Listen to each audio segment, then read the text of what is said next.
Hi, do you remember me? I am Herbert Manwaring. You've met me before. I just want to tell you something about my family. So my wife, Clarissa, and I, you remember her, we had some boys, and our oldest is Hyrum, and then we had Levi, and then we had a little baby named Charles, and he died when he was just a baby. When he was just a little baby. We're going to miss him, but we will see him again. So we had Levi and then Charles who died, and then Orson, and then Walter, and then Arthur, and then Horace, and we were really hoping for a little girl.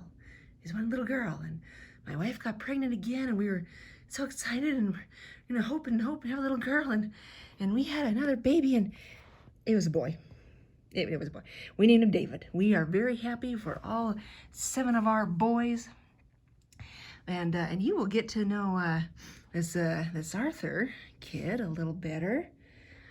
He is your great-great-grandfather. You'll get to know him.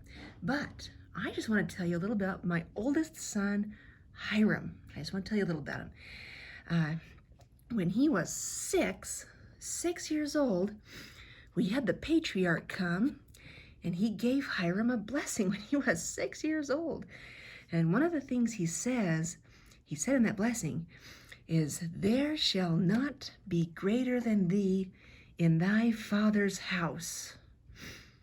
Greater than thee in Hyrum, greater than Hyrum. And we thought, wow, what does that mean?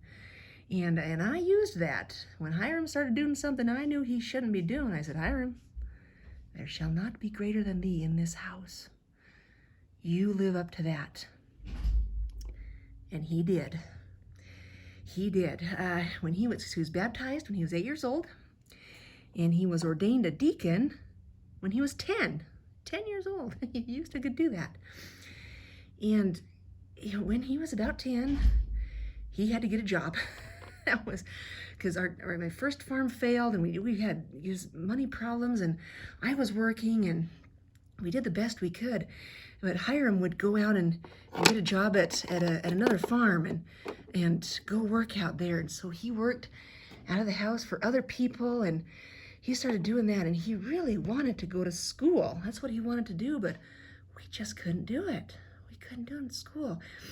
And so he kept working. He studied when he could, and he just wanted to go to school. He really wanted to. But he would study in his meantime as best he could. And when he was 15, he moved out of our house. He didn't live here anymore. He got a job with the railroad. This is Hyrum. About 15. When he was 15, he got a job with the railroad. He worked on the railroad. I've been working on the railroad. Okay. Anyway, he worked on the railroad. And he worked with a lot of rough characters. Some of these guys, he worked with them, and he had to be careful, because these were, they were nice enough. They treated him pretty well, but they swore and they'd drink, and they'd expect him to do it, and he had to be real careful and just say, no, thank you, I don't do that. And he made it through. He got it to work. He was a good boy. Well, he went on a mission to Australia. He went to Australia.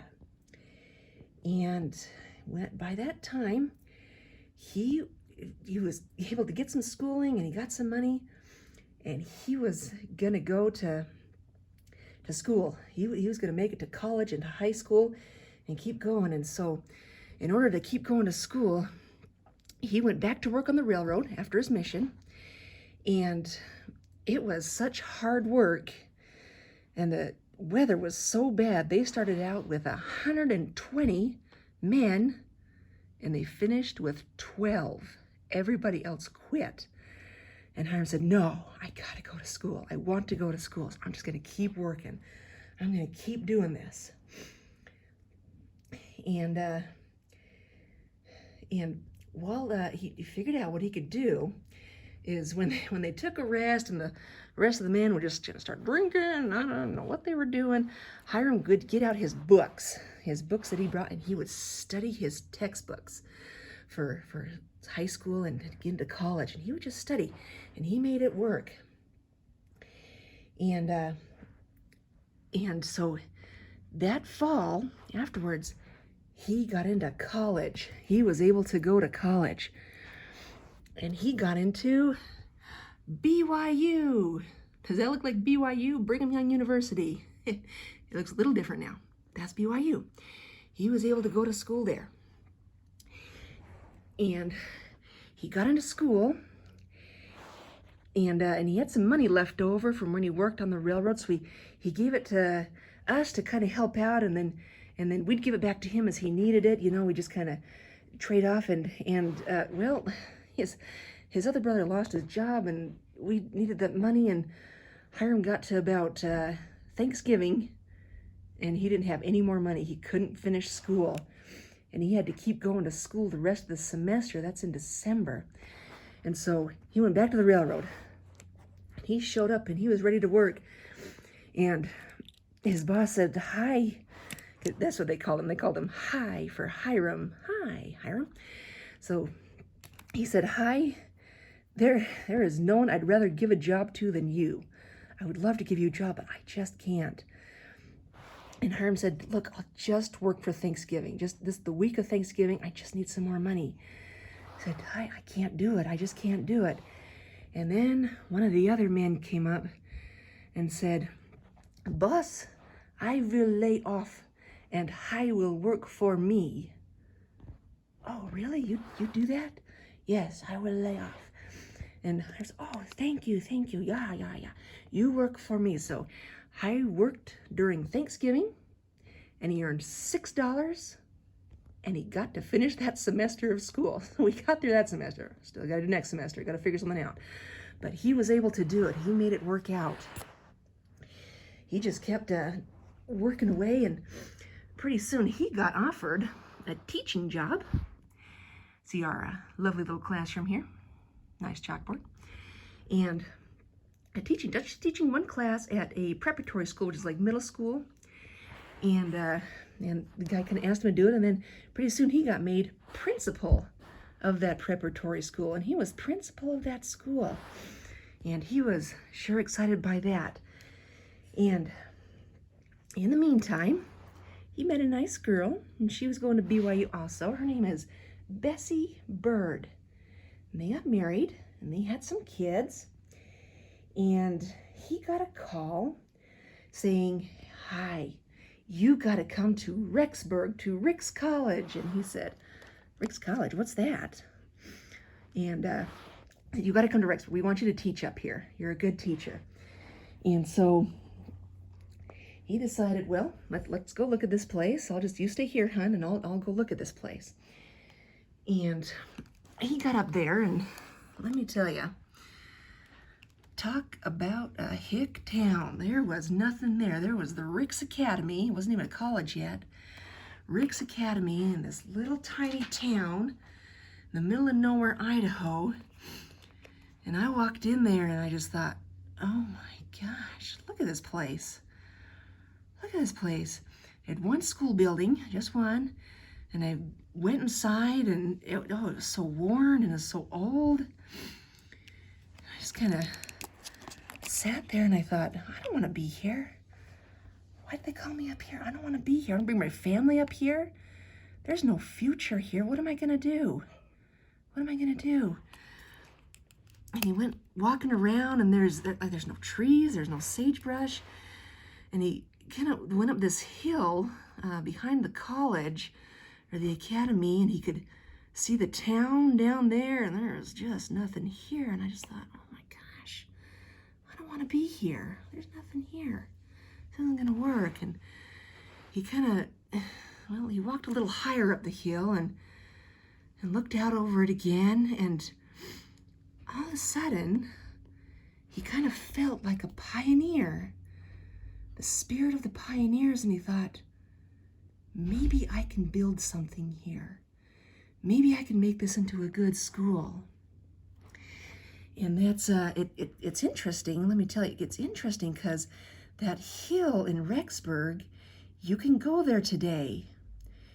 And he started to see, maybe there could be something here, like a whole city and so many buildings. There's just I mean, does that look like a place you want to live? Are there any playgrounds there? Do you see any? No, there aren't any. Look at this place. But let me tell you, if you go up that hill today, you can see a whole city spread out, the cars and people living there, and a great big school. This is the hill that he walked up. There's only one hill in Rexburg. And it's interesting because that hill is the same hill. There's a temple up there. There's a temple on that hill. It's like it's a hill of promise. An actual hill of promise. And so we got to work. Let me tell you. The first thing I did was I went to their tabernacle, which is, it's not like you've seen with the Mormon Tabernacle Choir, but they had a building called the Tabernacle, and I went to give a talk there because all the people heard about this new teacher who was going to come, and they all went to the Tabernacle to hear me speak. And as I looked out, I just saw all these eager, happy people that had settled this place, and they were making it work. And they looked like hard workers, and they were willing to help me. And I thought, oh, these are the pioneers. We can do this. We're gonna do this. So they're going in and looking around this school, and oh my goodness, what have we got going here? I don't even know. I'll tell you what we're gonna do. Okay. Well, first we're gonna plant some trees. Have some trees here and some grass. And let's make it look like people actually live here. Make the place look a little nicer. And we're gonna put in a football field and a track.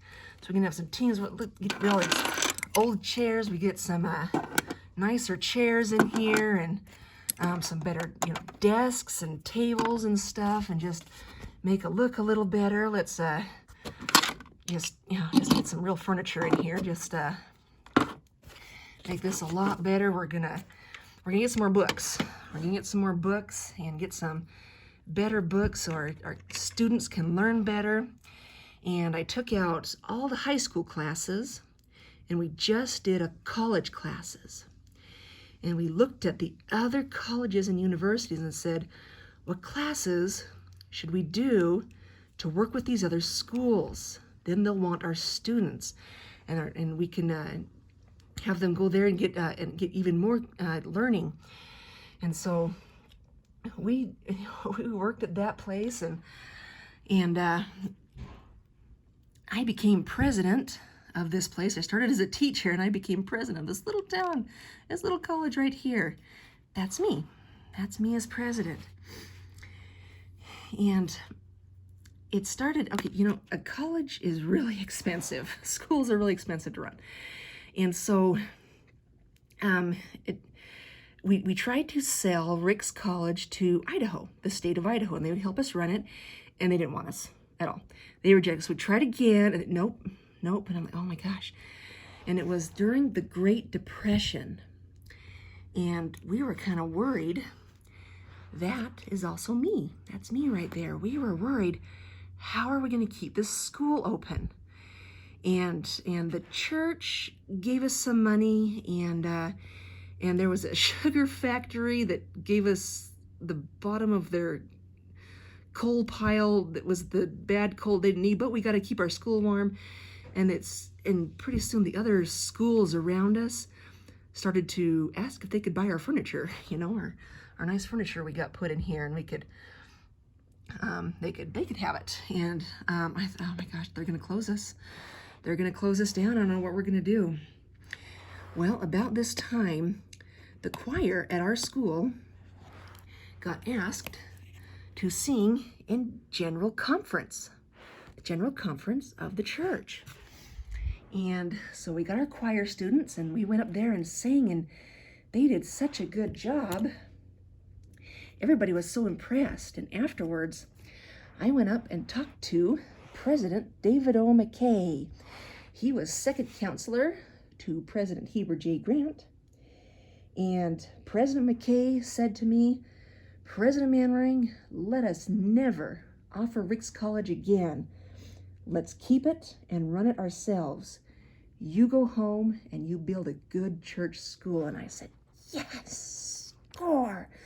We got this." I didn't say that to him, but I was thinking it in my mind. Yes, yes, yes, yes, yes, yes. We got this. We have made a good school. And so we went home and we kept working.